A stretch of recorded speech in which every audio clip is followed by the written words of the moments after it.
listening to the Creepcast on DownrightCreepy.com. Here's your creepy hosts.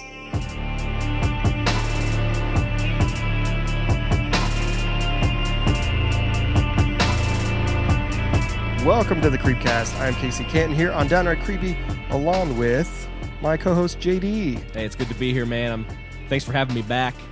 Made the trip down here, and I'm ready to go. Yeah, we got some adventures to talk about today. Both of us had some trips here recently we want to chat about in the next two episodes, but on this episode, we're going to LA. So before we do that, I want to remind everybody, as always, to check us out on Twitter, Instagram, Facebook, TikTok. We're going live right now for the first time, so you'll actually be able to hear the podcast as we do it, edits, everything.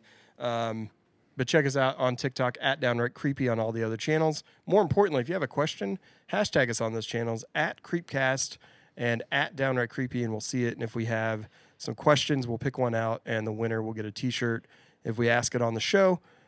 Pretty excited to do that, and just need you guys to ask us some goddamn questions for once. Yeah, I'm pretty excited, man. You're an entrepreneur. You got the things going. You got the TikTok. You got the Instagram. You got the Twitter. It feels that way. You're into the WWW thing. The WWE is what I thought you were going to say. Yeah. Check us out on all those channels and ask us questions. We'll talk about them on the show. I got a question for you. I feel like we often start off with questions on the show.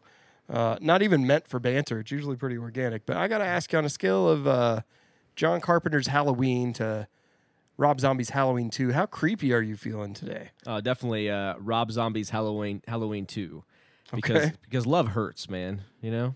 That's what most of that... Love hurts. That's what that whole movie's actually about. Ooh, love hurts. I think we will get kicked off TikTok for... copyright infringement now. But no. You can sing songs, right? You can, yeah. But no, yeah, really, Halloween 2 for sure, Rob Zombie. Over John Carpenter's? Oh, I thought you meant how creepy am I feeling. I am, I'm just... No, the best Halloween's the original. Yeah, There's no... Most of this episode and the next one are going to be about some trips that we took, and we want to share our experience with you, because I'm sure a few of you out there have experienced these places. And we want to start with... we're going to start with a fall preview of all the stuff coming out in October, September, November. So we want to get these things on your radar. October, September, November? In that order. There's a time travel The greatest time of the year. Fall. Right. So we got a fall entertainment preview guide for you guys. There's so much stuff coming out every year now. There's so much content, it's almost overwhelming. I know we've talked about that before. And so maybe to try and help you guys figure out, like, what should I watch? You know, what should I keep on my radar? I picked out a few things, and of course, we're not going to be able to get to everything. But I put together basically like a little guide of stuff that I'm looking forward to. I think you guys might also enjoy. And with everything kind of being released differently now, you got things in theaters, you got them on network TV, you got them on streaming outlets. I thought we could just kind of go along and list a few that are coming out from September to November in all those formats and kind of keep it on your radar. Now, I know there's a few things that you guys are well aware of, but there could be a few things here on the list that maybe you're not aware of or that you didn't know were coming out yet. So we're going to give you a little bit of a fall entertainment preview guide. I think it'll be informative for you as well. Jeremy? Yeah, it will be. Maybe? You're going to... You're going to let the people know what's going on. That's you provide a service. You're going to let the people know what is going on in the world of horror, fantasy, realm, sci-fi. Well, let's start off with something. Service. I appreciate that. Well, let's start off with something that's near and dear to my heart. Downright Creepy and our YouTube channel, we're going to start releasing short films.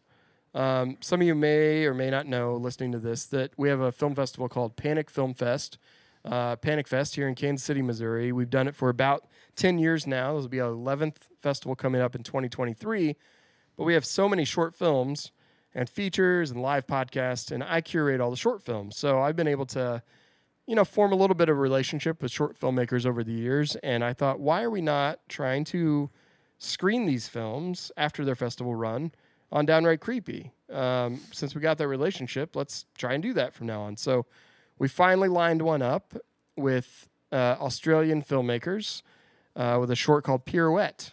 It's going to have its online premiere, first time ever, on Downright Creepy on September 1st. So if you go subscribe to our YouTube channel, you'll get an alert when that comes up. When it comes on, you can go check it out. And I think it's going to make you second guess purchasing things at garage sales. Absolutely. Especially antiques. And I tell you what, I just got a sneak preview. You did, yeah. Of this, and it takes a lot to impress me when it comes to the horror genre. Mm-hmm. And just the short bit that I saw, I was very impressed with just the cinematography and everything. It was a different kind of thing. I liked it a lot. It can be hard to tell a story in short form.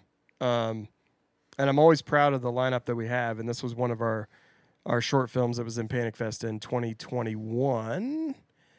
I had to think about that for a second. But it hails from Australia from filmmakers Peter, David Howard, and Glenn Delaney. But yeah, it's part of a new effort to bring their films to attention, to get them out to more people. Because really, once you get done with the festival run, they're more of a calling card for filmmakers, which I think is important to be able to have short films and kind of hone your craft and use it as a calling card to be like, look, we can do features. We have great ideas, and I think this is a prime example of that. Also, no dialogue in the film, which I think is very tough to pull off. A creepy thing within 6 minutes with no dialogue and keep people's attention. So yeah, watch Pirouette. We're going to be posting it on Downright Creepy, on the Downright Creepy social channels and YouTube. Be sure to check that out. So a shameless plug for the fall preview. And I just miss this type of format because, like the Twilight Zone, just little snippets of stories you can sink your teeth into for, 15, 20 minutes. And that's a kind of a forgotten art, I think. Little anthologies, a little bit, like in that format. Yeah, instead of a 3-hour Marvel movie. Right. All right, let's get into some major releases here. We're going to start with in theater. And I'm going to kind of go down the list real quick of stuff that's coming out, and I'll give you the dates and where to find them once we get to like streaming and all that stuff. So first one on the list is Mona Lisa Blood Moon from Annalyn Amirpour. You might remember her from A Girl Walks Alone at Home at Night. I'm sure horror fans very familiar with that. It's going to come out September 5th. I do think some of these films will be in theaters and VOD if they're a little bit limited or theatrical release. We also have Barbarian, starring Bill Skarsgård and Georgina Campbell. Comes out September 9th, and if you haven't checked out the trailer for the stuff that we're talking about, virtually everything is up on Downright Creepy. You can go look these up and see if you're interested in checking them out. I'm sure most of you have heard about these, but just a reminder and kind of release schedule. So Bill Skarsgård in it, again, creepy as hell, kind of a guy that's in a house. Georgina Campbell's character has a car that breaks down in a neighborhood, wants to use the phone type of thing. So classic horror premise that really gets pumped up with some interesting themes that you don't see coming. I haven't seen it yet. I'm only basing it off of kind of what I've read and the trailer and stuff like that for it. So Barbarian, definitely keep it on your list. Dark Harvest, that's based on a novel from Norman Partridge. Comes out September 9th. So I thought that Barbarian and Dark Harvest both were about like Vikings. No. Okay. No. Dark Harvest is more horror fantasy. Barbarian's more, I'd say, like horror thriller drama type of thing. Both of those come out September 9th. Don't Worry, Darlin' is in theaters September 23rd. Kind of a weird dystopian captive syndrome. Like it's hard to explain. It's kind of a you'd have to watch a trailer on it, I feel like. It's going to be kind of hard for me to describe, especially when I'm trying to get through all these before we move on to the next piece. But Pearl's coming out. It's the prequel to X. That's the Ty West film that we just saw at South by Southwest. Came out shortly after. Kind of a... people were very divided by X. They either loved it or hated it, which kind of is Ty West's motive a lot of times in a lot of ways.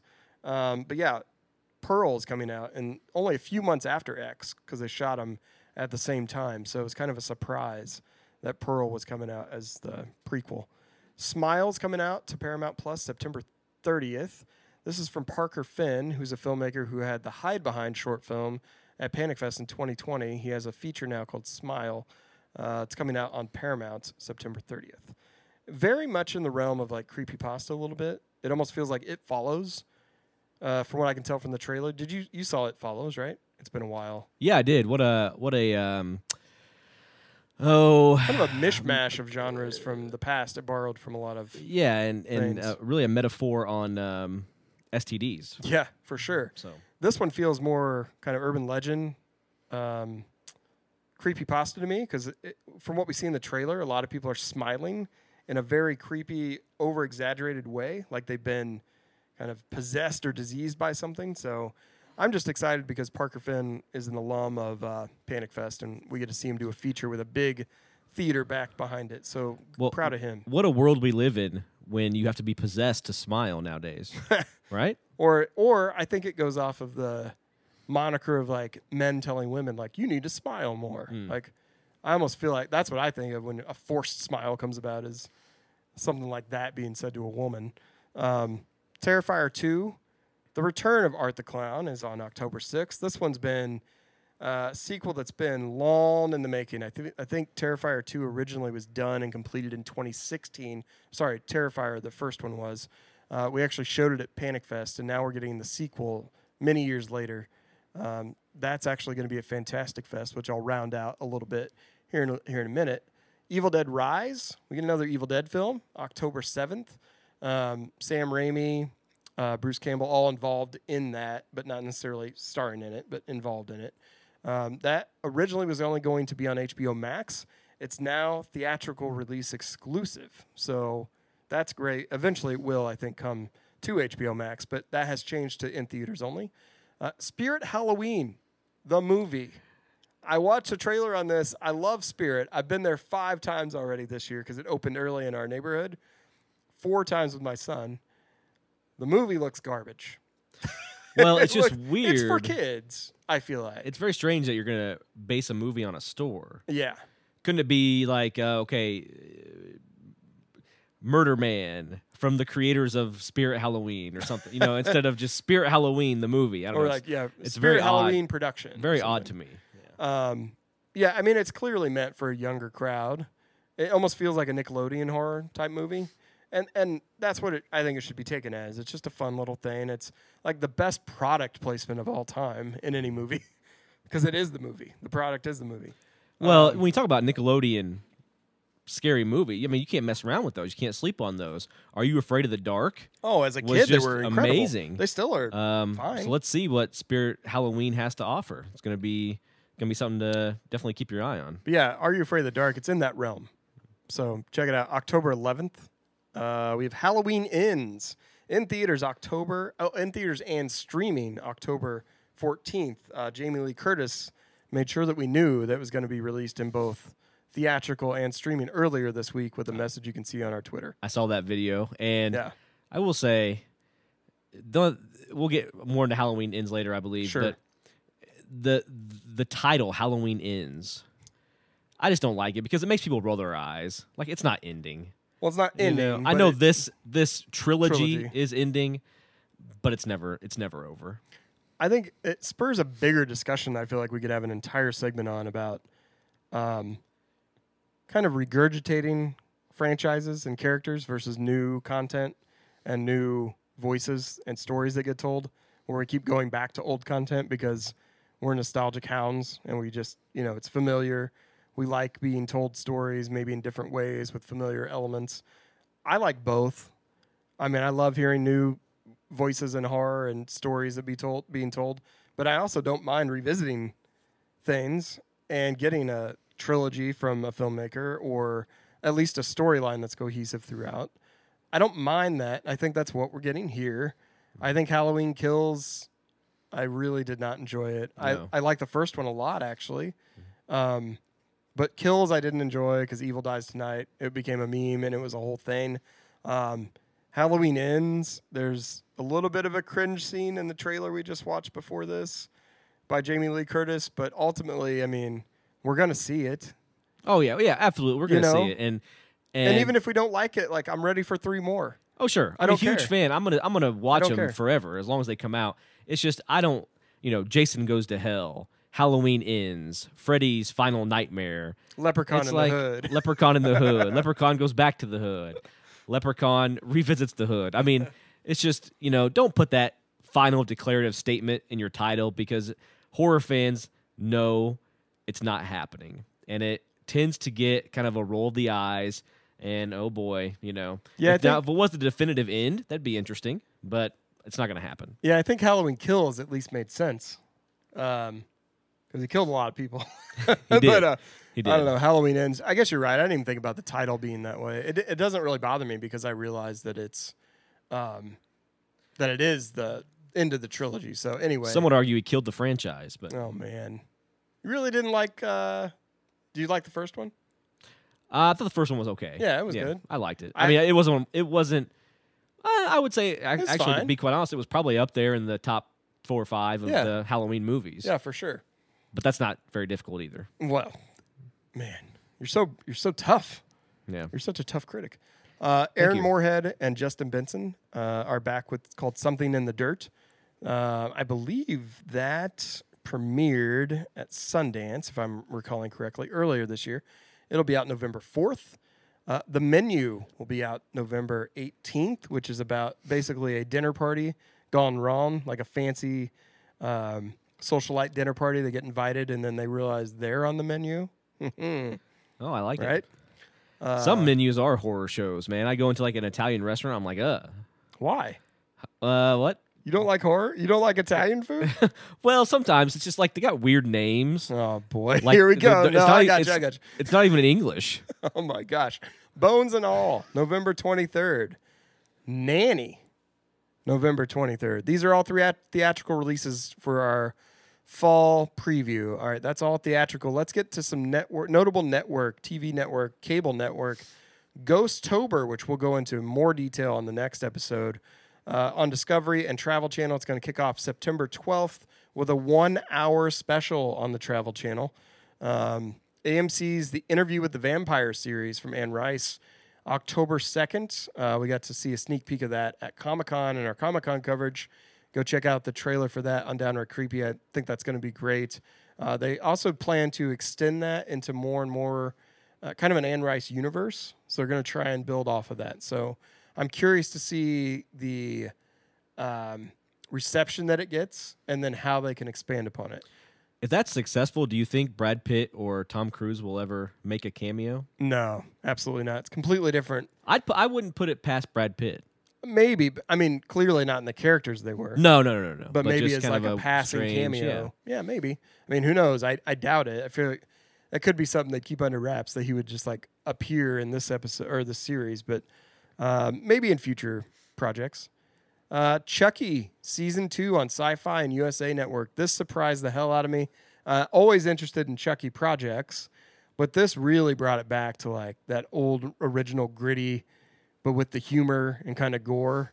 Like, it did it for me. I don't think there's been as successfully done a project with Chucky since the original. Like, I loved it. And to bring it to be in series form, and hour-long episodes, like, it worked really well. So season 2 of that, USA and Sci-Fi, October 10th. Love the premiere. original Chucky. Yeah. Great movie. Andy. Child's Play. I guess I should say Child's Play. Yeah, I know Child's Play. I think everyone thinks about it as Chucky sometimes. They do, yeah. But the series is actually called Chucky. So, and then lastly, some notable things on streaming coming out. Goodnight Mommy. It's the remake of this. I don't know if we needed it. The first one was done really, really well. But Naomi Watts stars in this remake. Very same style as the original. It's shot the same way. Kind of tonally feels the same. So I think it's going to be good. I just don't know if we needed it as an American remake. It's coming to Prime Video September 16th. Trailer for that also up on Downright Creepy. And one that just came out this week, the trailer for My Best Friend's Exorcism on Prime Video. A lot of people looking forward to that. It's a horror comedy kind of set in the 80s. It was based on the book, My Best Friend's Exorcism. So it's got a big following already from the book. I thought it looked like a lot of fun. So check that out September 30th on Prime Video.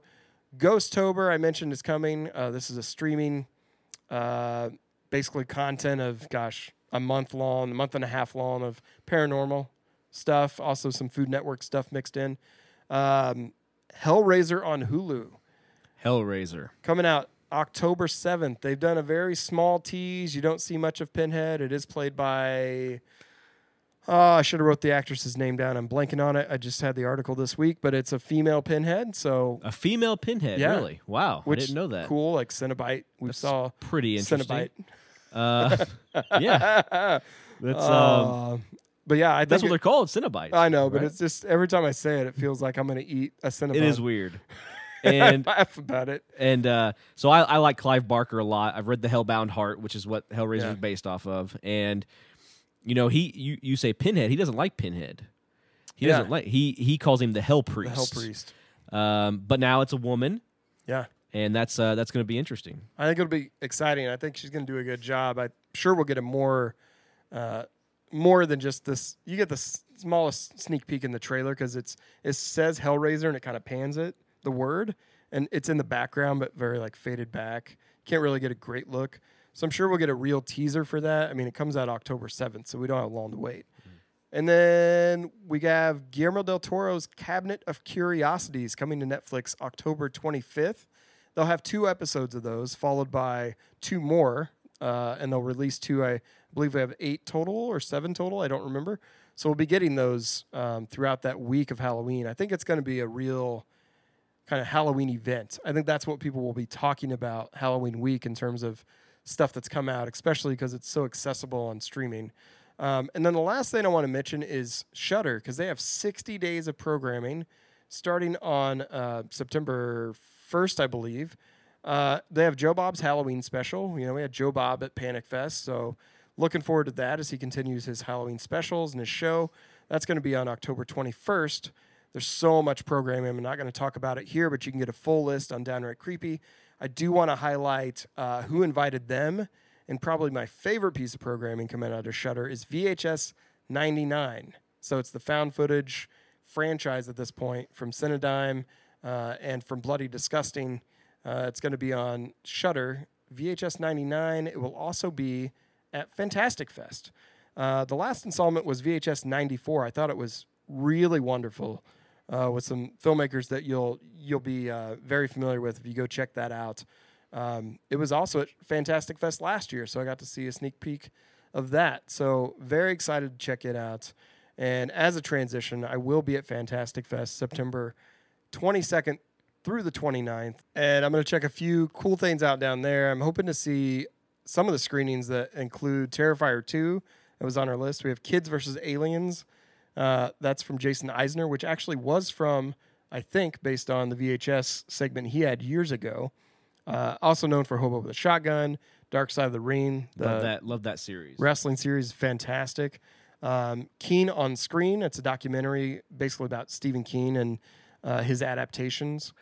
The Menu, Satanic Hispanics, which is really cool. It's 5 short films, an anthology from Hispanic directors, including a friend of mine, Gigi Sal Guerrero. So she's got a film in that. Smile from Parker Finn, Panic Fest alum that I mentioned earlier. And, of course, VHS 99 will be premiering there and then be on Shudder later. So look forward to a lot going on. Fantastic Fest coverage and then all the stuff that's going to be out this fall. There's a lot of stuff to be excited about if you're a horror fan, and a lot of new voices. So it's pretty interesting. All right, that's our fall preview guide. So let's jump in to your adventures in LA. You have some places you went that were horror related. We want to talk about them. Do you want to kick things off? Absolutely. And I tell you what, man, what a trip this was. And my wife and I decided to go to LA. Her brothers live there, and I didn't know that. In the LA area. And we decided to visit some family, but on the way we wanted to look at some things. And I tell you what, before I get into the horror-based elements that we partook in, I do want to point out just some different things that we noticed that aren't exactly related to horror, but really were horror shows of the worst kind in themselves. We went to Skid Row. Yeah. That was an interesting situation there. The Santa Monica Pier was very vibrant. A lot of very different characters. Yeah. That was fun. And then we also drove by the house of the great Eazy-E, which was, kind of cool to see because he helped the group Bone Thugs and Harmony, part of the NWA. Really cool. I like that you led with Bone Thugs and Harmony. Yeah. He helped them. Yeah, Not I with NWA. I like Bone Thugs and Harmony more. Yeah. But anyway, as we get to the horror portion of this, I do want to make one more suggestion to people going to LA. Mm-hmm. If you go to LA, you must stop at California Donuts. It's the best donut you'll ever eat. Non-paid partnership. Oh man, it's the best. It's the best donut you'll ever eat. But so as we went to LA, we had a couple things that we wanted to do. Two things we did not get to do: Escape Hotel Hollywood, which is a horror-themed escape room in Hollywood. It's a Cecil Hotel, right on the Walk of Fame. Yeah, and we did drive by the Cecil Hotel, by the way. Richard Ramirez once stayed there. Yeah. It's pretty interesting. There's a whole documentary on the yes. crazy things that happened. Right. We didn't get to do that because they were closed at the time and whatever. But so that's something we want to do when we go back.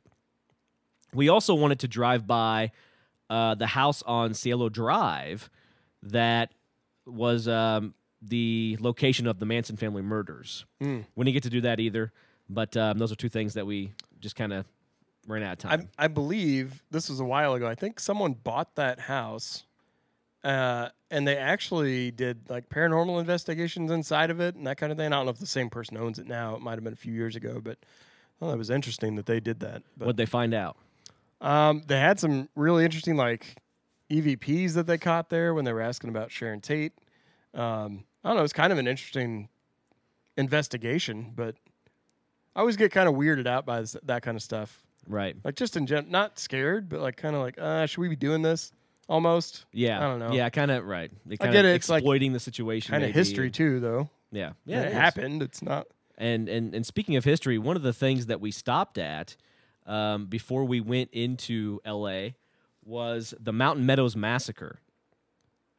120 people were killed by a group of Mormons and Paiute Indians. Oh.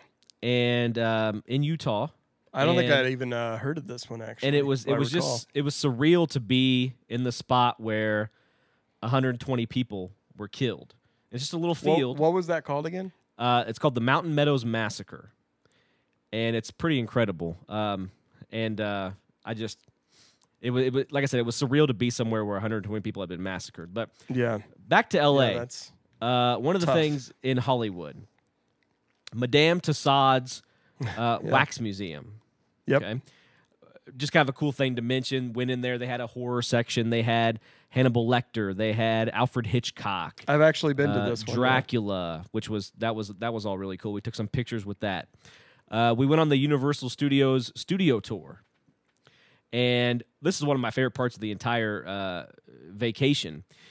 At the Universal Studios studio tour, they take you through, and there are certain sections where it becomes literally like a ride, and it becomes very interactive. They had Jaws. Jaws, yeah. The shark came up out of the water. That was really cool.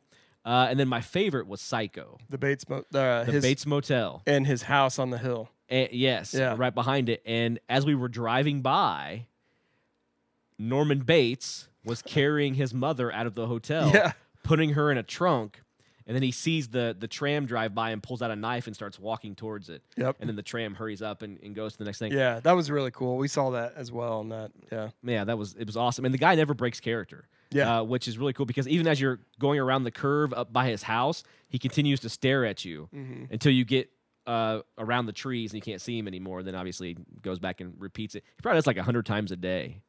I think that's really weird. Oh, I know. Yeah, he is. So there was another thing which maybe you'll actually get to, but it's the back lot, which is always interesting to me.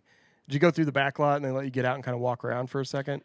We didn't get to do that. Okay, because we got to go on the back lot, which is essentially a neighborhood in like Main Street City where they shoot so many films and they just redress it for everything. Like, oh yeah, we did that. Gremlin's we didn't get to house. walk around though.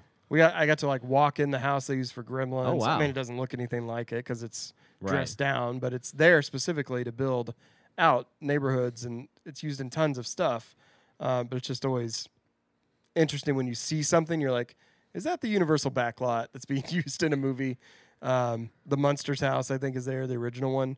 But yeah, the Back to the Future, like the cinema and all that kind of stuff. So That was another thing that I thought was just intriguing is the set that's built and reused so many different times, but when you redress it and shoot it at different angles, it's become something different. So, And if you ever get the chance to go to Universal Studios in LA, definitely check out the rides, the Transformers and Jurassic Park. yeah. The Transformers ride was one of the coolest things I've ever seen. And then as you come out of the Transformers ride, there's actually a I don't want to say life size because it'd be like the size of a skyscraper. Yeah. Well. But a very big rendition of Optimus Prime talking to the crowd. And there's somebody behind it, obviously, because he's actually answering questions as the people ask him. It's pretty cool. Yeah, interactive type of thing. Yeah. So we also went to Disneyland.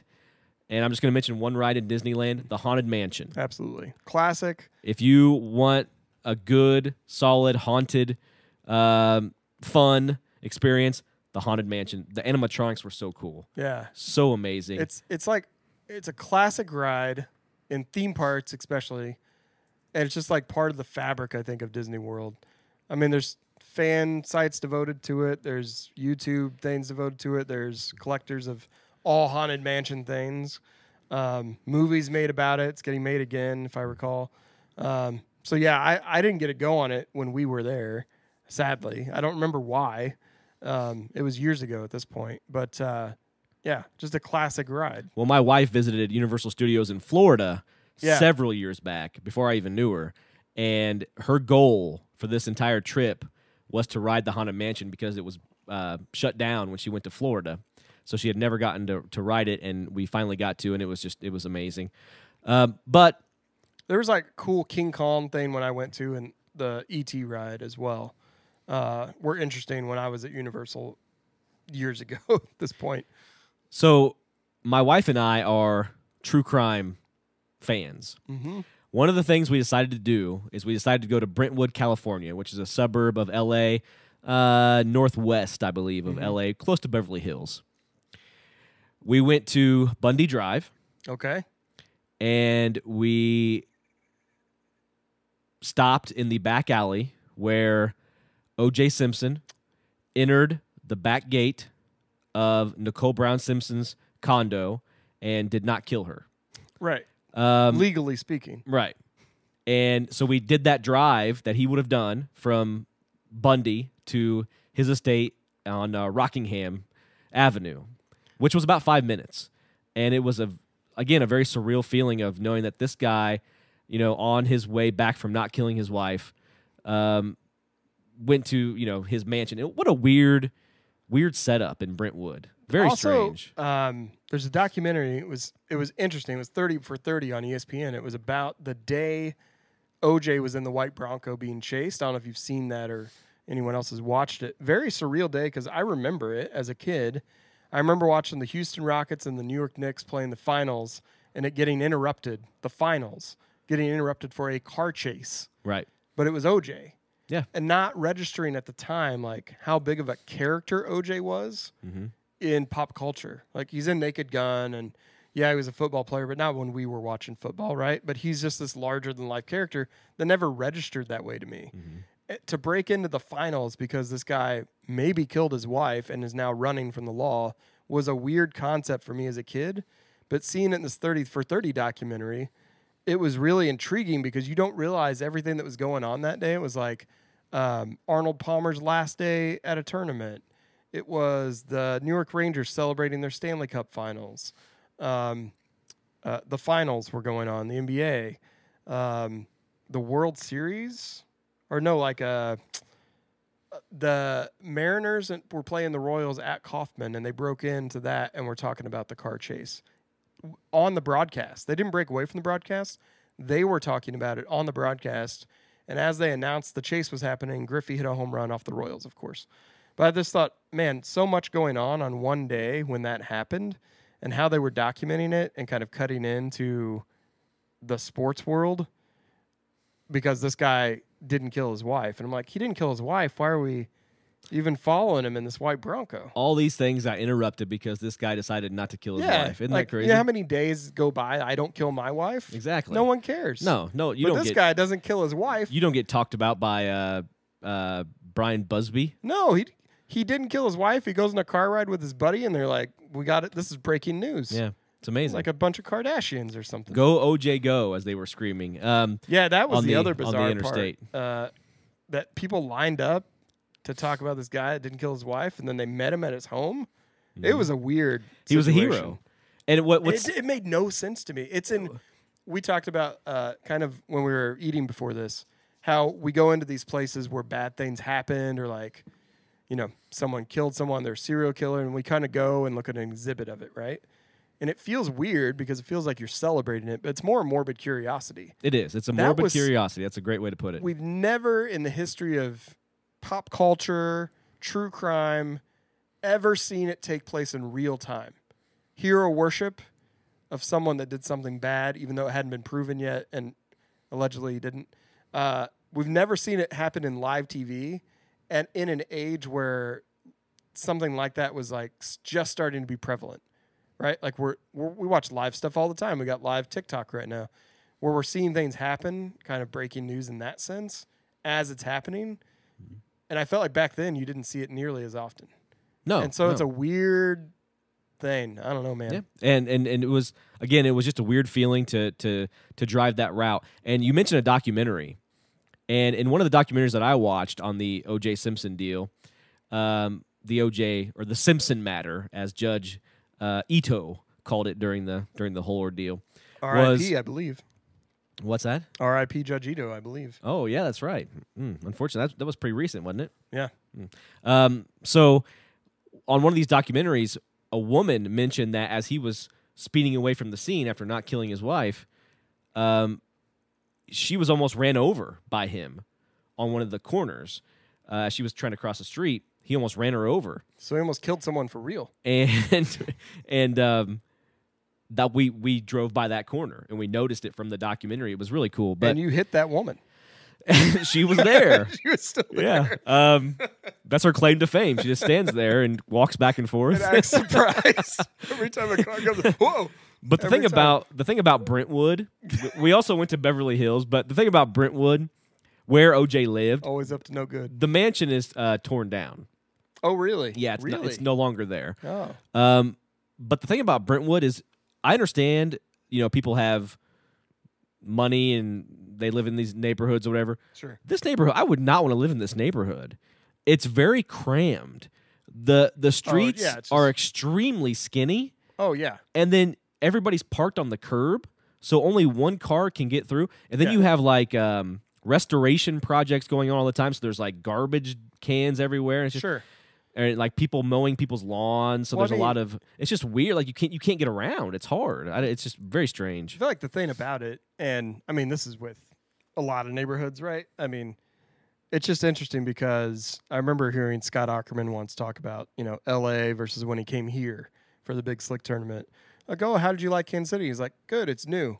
Everything feels new because L.A. does kind of have an old feel to it, and including that, like the neighborhoods feel narrow and like older, even if they're higher class, right? Yeah. Like everything's just smaller. so crammed. Yeah. Anyway, but getting to the Halloween stuff. Yeah, I mean that tied into some true crime things, so it did. That counts. That's a real horror story, right? I mean, that's about as it's real as you get. Horror and pop culture colliding, absolutely, in the truest way. The fact that guy, one of my best memories of the whole OJ ordeal is this: when Norm Macdonald hosted the ESPYs, that I think it was the following year, or maybe 2 years after. I think maybe not long enough, probably. But not at all. And Too soon. He pointed out Charles Woodson, who had just won the Heisman in college as a defensive player, and that never happens, right?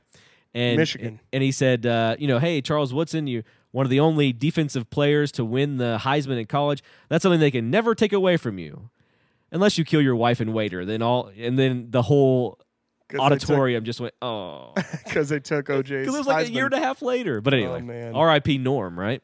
Oh yeah, Norm's a classic. So getting to the Halloween movie treasure hunt that we did, this was something that my brother-in-law suggested that we do, and we didn't have time for it. We couldn't fit it into our schedule. There was so much we wanted to do.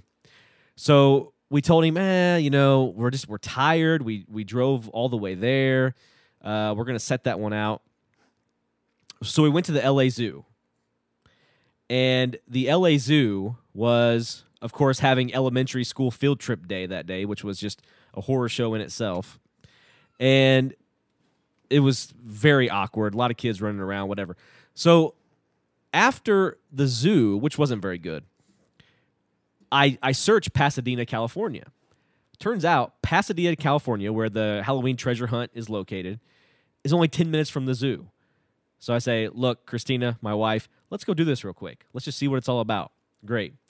So I put the Myers house into my GPS, and we go. And the first thing we see is the original Myers house. Really cool. It is no longer in the neighborhood that it originally was in. They actually tore that neighborhood down.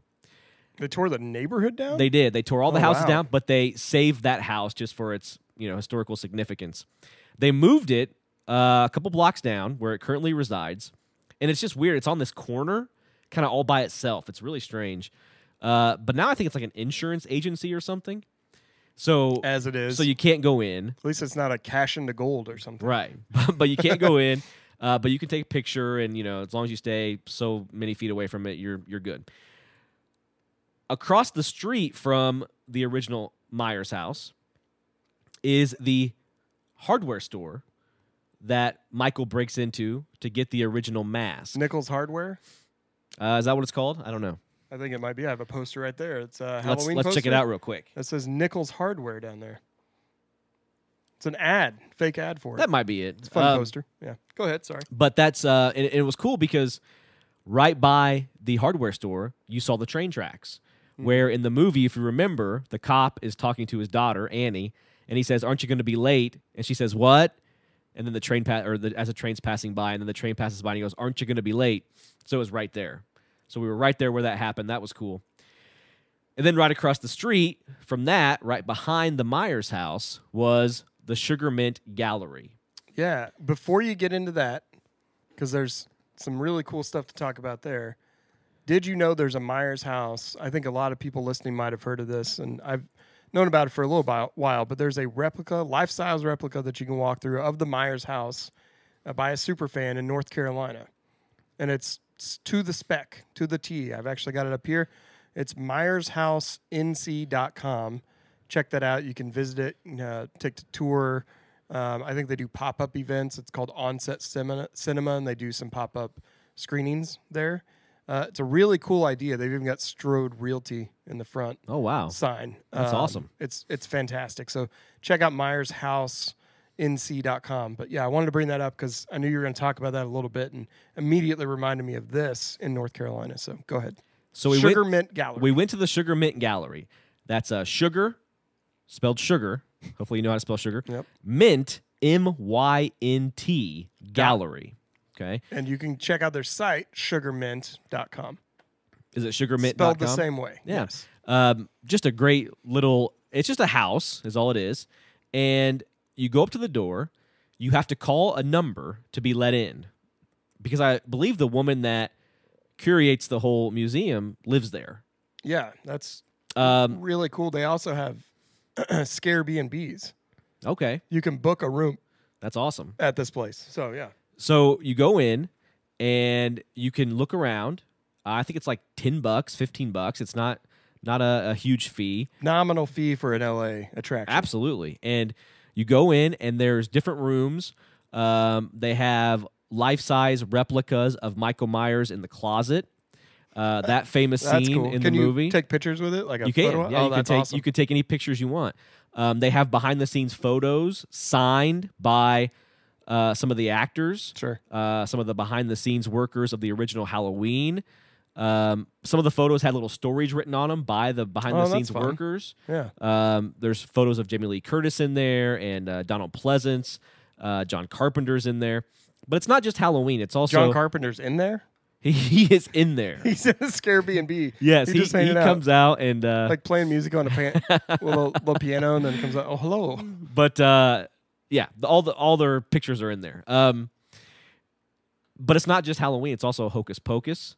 The Nightmare Before Christmas. They have all kinds of cool stuff in there. So I really suggest checking it out. I'm not going to go into great detail about every single little thing that's in there, but you should really go check this thing out. It's really cool. And I did bring up that they have Scare B&Bs. That's going to be, they're booking through March of 2023. So it's not something permanent, but if it's something you want to do and you want to check out Sugar Mynt Gallery, you can do that. Like Jeremy said, there's a lot of other cool things in there on display, including exhibits that they have, like pop-up exhibits. I know they just had Little Shop of Horrors in there, and I think it just ended. I'm sure they'll have more, and I can't imagine what they'll have for Halloween, but I'm certain it's probably going to be a blast. They were also just at Midsummer Scream convention. I think you actually talked to the owner while they were at that convention. But Midsummer Scream is pretty fantastic, and they were set up there. So check out Sugar Mynt Gallery. It's Sugar Mynt, mint spelled MYNT.com for more details in Pasadena. Yeah, and I did call her just to make sure that it was okay that we talked about this on the podcast. Sure, yeah. And she was at the Midsummer Scream festival when I called her, and you could hear some stuff going on in the background. She said, absolutely. She's really cool. I really want to get out to that sometime. I think it'd be a lot of fun to check out Midsummer Scream and then check out some of these things that we're talking about. Sounded like people were having fun in the background. Yeah. But so you go into the backyard. So it's not just the house, but it's also the backyard. The backyard is very decorated. You have a scene, life-size replica of Michael Myers standing behind the laundry or in the original, the sheets, all kinds of good stuff out there. So definitely check it out. But then at the end of the tour, she will give you a treasure hunt to where you can go around the rest of Pasadena and find certain things from certain scenes in the movie. Like photo ops, kind of like the hedges and that kind of thing. So she gave us this treasure hunt, and we went. We saw the street where, hey, jerk, speed kills. And then he stops his car.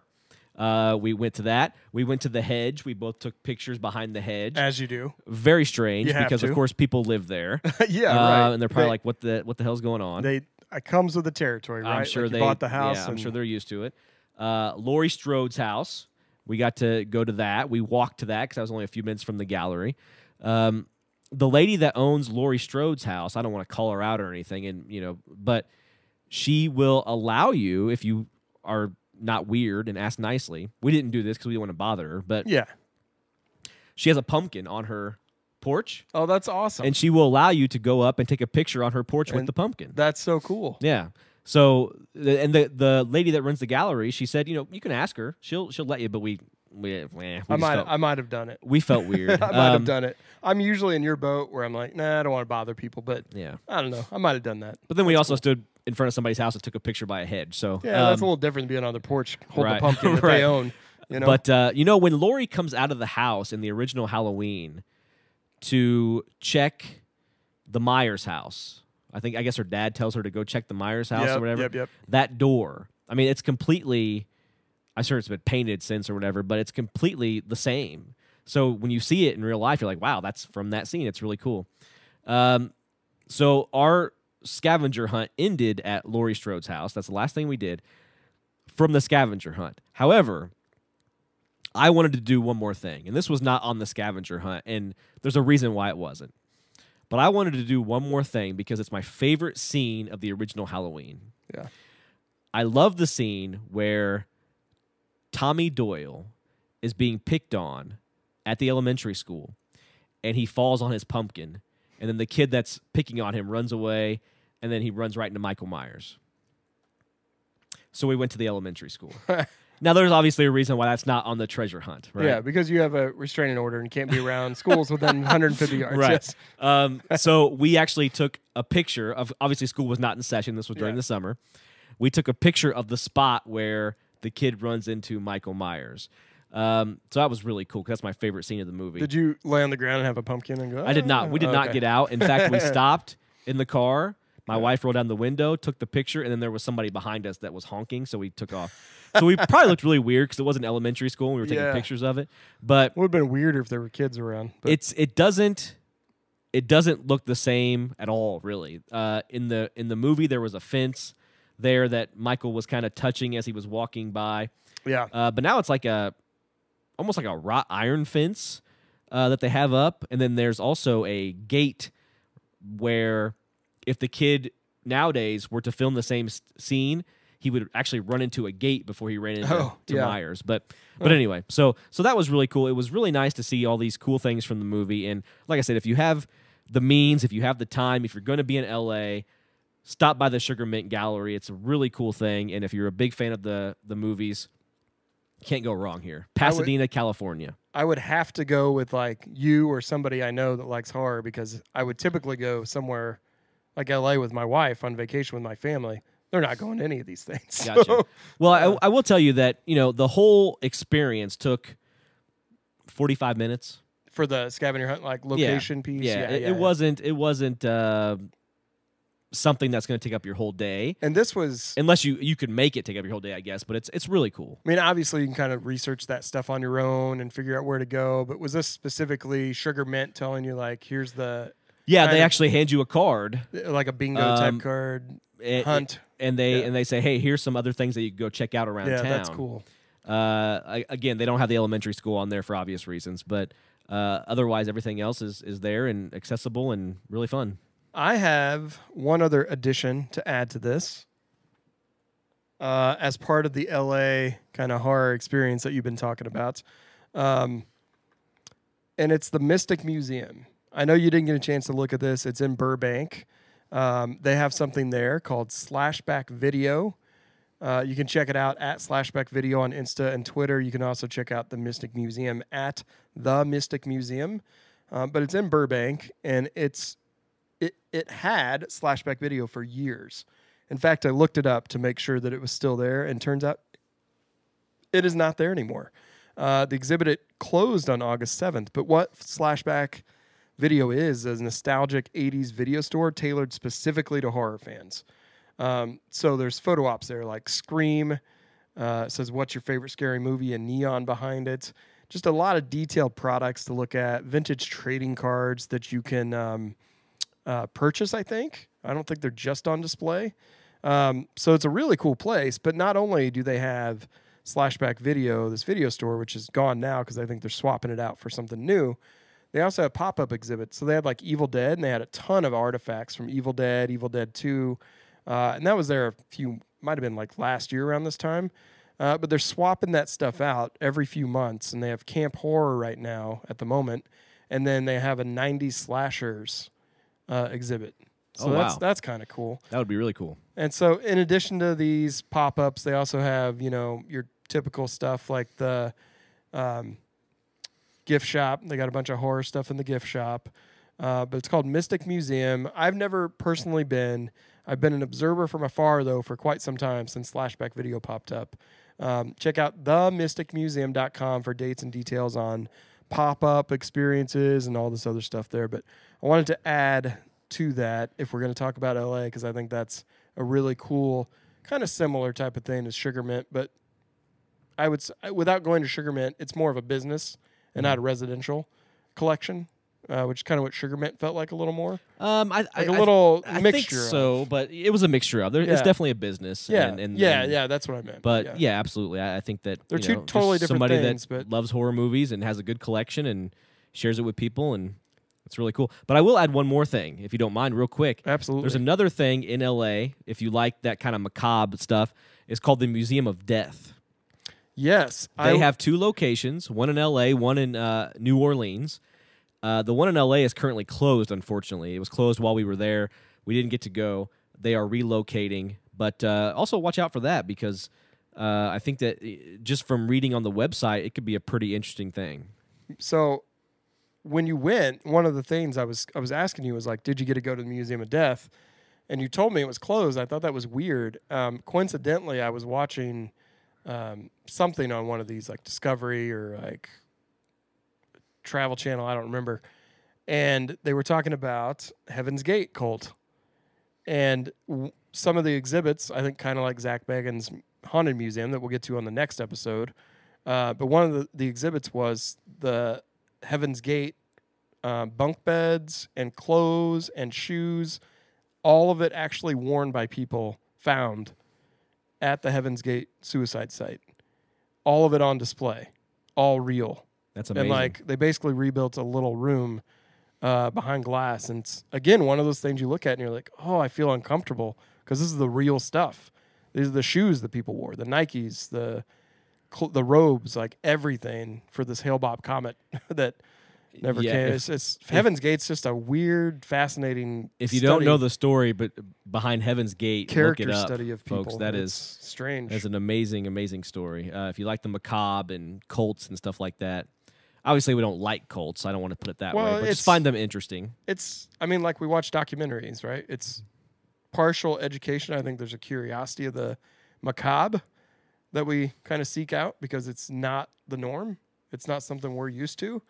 And it's almost a character study for some of these cult leaders and serial killers and behavioral science. And there's a bunch of stuff that built around it, I think, that piques your curiosity. Mm-hmm. But you still don't feel right sometimes. No, and I mean, I didn't feel exactly right taking the trip from Nicole Brown Simpson's house to OJ's. Yeah. I mean, it was just kind of, but again, curiosity and kills the cat, they say. Talk about it in class, and I mean, just one of those things. So, well, that was our brief little trip here to the LA and talking about some of the stuff going on there. There's also the LA Haunted Hayride. There's Delusional. It's a live and immersive experience. Check out both of those. It's from 13th Floor Productions Group, friends of ours, Chris Stafford over there. It's going to be going on very soon, if not already, in the LA area. So check that out. We're going to take a quick break, and we'll be right back with a trip to Skidmore, Missouri, and a little bit more true crime coming your way. We'll be right back. Hey, everybody. Did you know that Downright Creepy is now part of the Fangoria family? What I mean by that is you can go to shop.fangoria.com/downrightcreepy and get 20% off your entire order. That also includes subscriptions and one-time orders. Enter the affiliate code Downright Creepy, all one word, all caps, and get 20% off at shop.fangoria.com/downrightcreepy. All right, so continuing on our adventures here in horror and some of the road trips that we've done recently, you have went to a place called Skidmore, Missouri, which is about 2 hours from here. And if our listeners are not familiar with Skidmore, because I bet most of them aren't, this is going to be a very interesting, quick trip to a northwest town known for a lot of unusual things and crimes that have happened in a town this small. So can you just fill us in on maybe some of the background of Skidmore and then your experience that you had there? Yeah, so Skidmore, the juxtaposition of Skidmore and LA, two completely different worlds. Yeah, 100%. Skidmore is a small town in Nottoway County. It's about an hour north of St. Joseph, Missouri. Population somewhere between 150 and 280. But the weird thing about Skidmore is that despite the small population, 4 extremely violent, suspicious, or mysterious crimes have happened in this small town.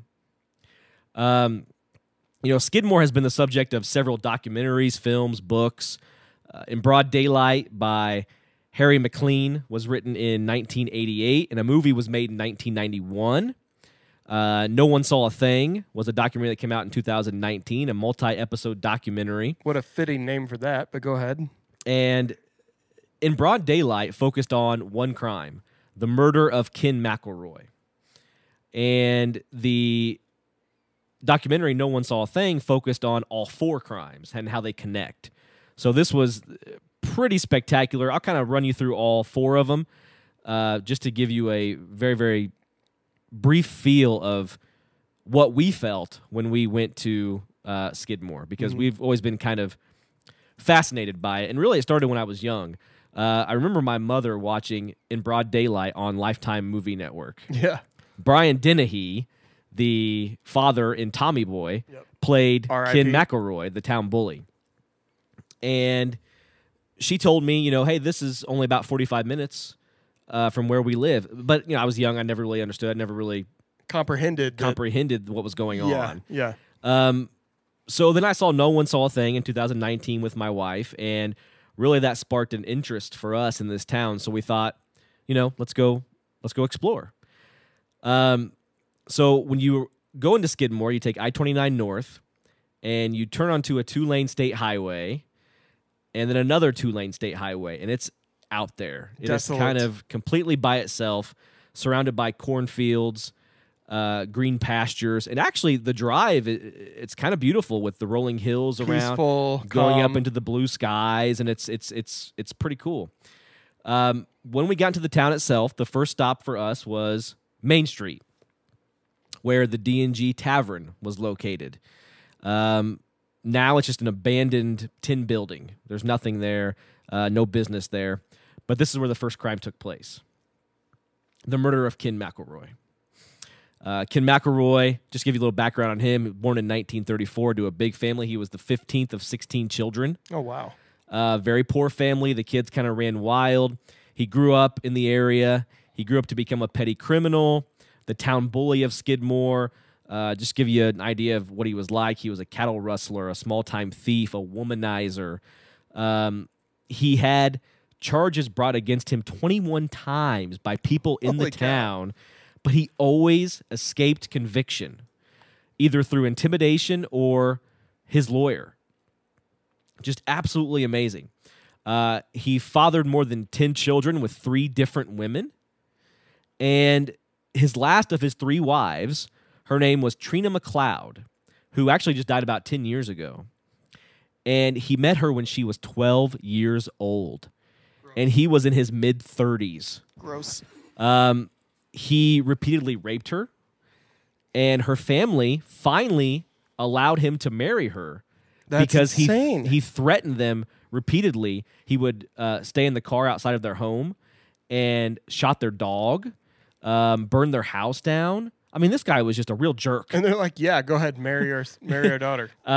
So just everybody in town was just completely scared of this guy. And no one would convict him of anything. Like no one would. He got off every single time because he would intimidate witnesses, or he had a really good lawyer too, from what I've read. But at some point, like if you're a judge, you got to be like, come on. You would think. Like, you would think overwhelming evidence. And this is what leads to the crime. So in 1980. One of McElroy's children goes into the grocery store, the local grocery store, and gets into an argument with the clerk. The local grocery store is owned by 70-year-old Ernest Bowenkamp. McElroy goes back to the grocery store to confront Bowenkamp about the argument and ends up shooting him in the neck. Okay. Shoots 70-year-old Bowenkamp in the neck. Bowenkamp survives. McElroy was charged with attempted murder. He is let out on bail. And again, he starts to try to intimidate Bowenkamp to not testify against him. Well, the townspeople finally say, we've had enough. Yeah. So they have a town meeting at the local Legion Hall, which is on Main Street, still there, but I don't think it's in operation, with the sheriff at the time, a man by the name of Dan Estes. What happens afterwards is extremely sketchy. He says that he advised them to get a neighborhood watch team together. Okay. Which doesn't seem at like this it's going to matter. At this point it's probably beyond that. But then he mysteriously leaves town very quickly. Never be seen again? Well, not to never be seen again, but he just all of a sudden quickly leaves town. Sure. Afterwards, across the street from the Legion Hall, McElroy is drinking at the D&G Tavern. He comes out with his wife, gets in his truck. 30 to 50 people surround his truck. They fire upon the truck. He is shot twice, killed. And followed by that, a chant breaks out. Evil dies tonight.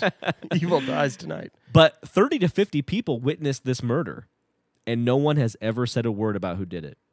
I mean, I feel Ever. like that is just neighborhood crime watch at its best. Absolutely. No one has ever been charged. I mean, everybody wanted that dude dead, though. You can understand why they would just be at their wits' end. Like, nothing's going to happen to this guy. Yeah. So unless we take matters into our own hands. We have to get rid of him, and that's what they did. It's shocking it didn't happen sooner.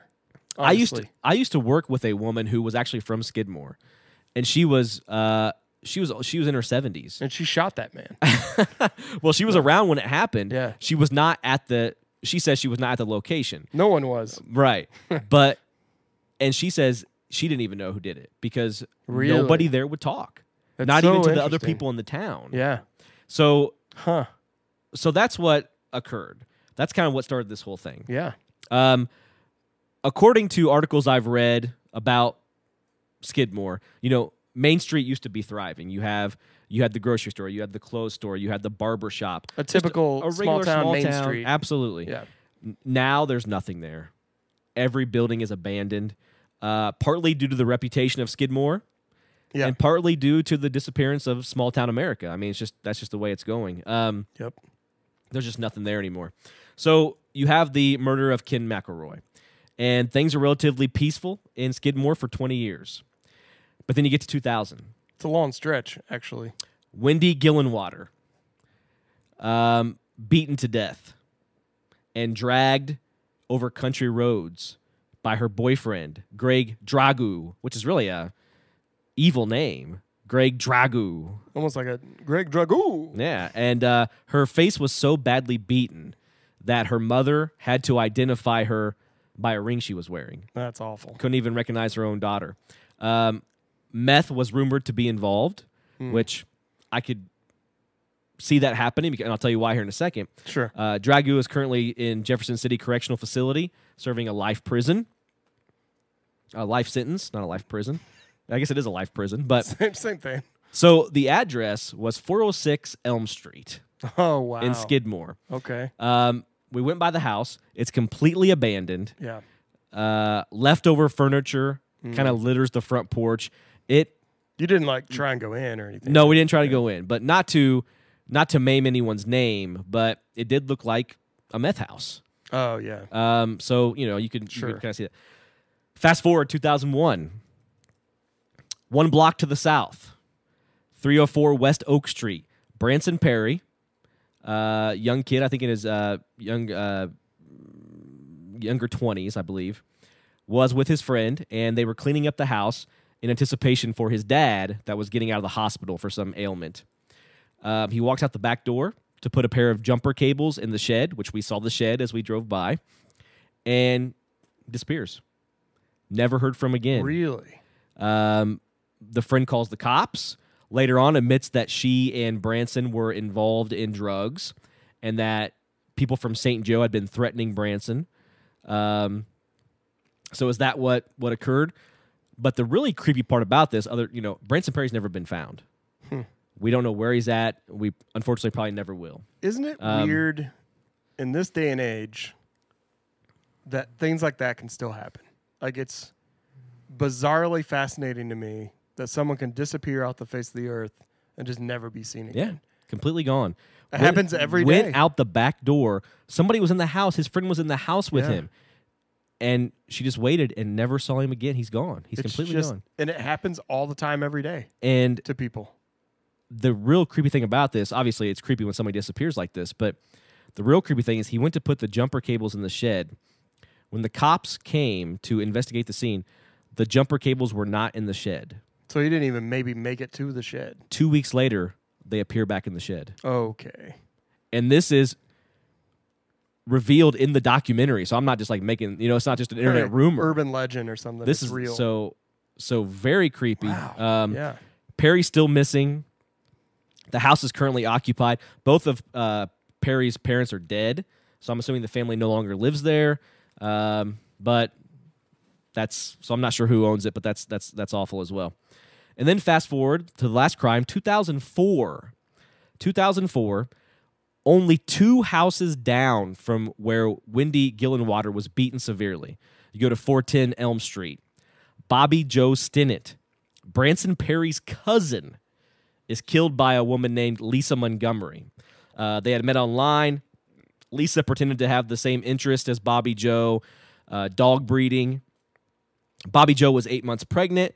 Lisa kills her in the home, in Bobby Joe's home, cuts the baby from the womb, and takes the baby back to Lisa's home in Malvern, Kansas, about 1 hour south of Topeka. Police recover the baby, and it survived and is currently an 18-year-old kid living somewhere with his or her father. Lisa Montgomery was executed last year. And which is interesting because some people protested her execution. I don't know how you feel about that, KC, but if you're going to go to those lengths to murder someone, to maim their body, to remove their womb, or remove the baby from the womb, I think that is. I think the death penalty is reasonable. I mean, I hate to see anybody be murdered or executed, but that's just, in my opinion, that's the way it is. Yeah, whenever you have stuff go on with kids too, it's always, I don't know. It's more of a sore subject for me because I'm just like, no, you don't get to rehabilitate yourself in prison. Like, you're just done. Mm-hmm. Like, I don't really care what happens to you after that. Yeah. I know it's a touchy subject for death penalty versus life in prison and that kind of thing, but I feel like when it involves kids and you've done something terrible to kids, at that point, I don't have much mercy for you. Yeah, me neither. You know?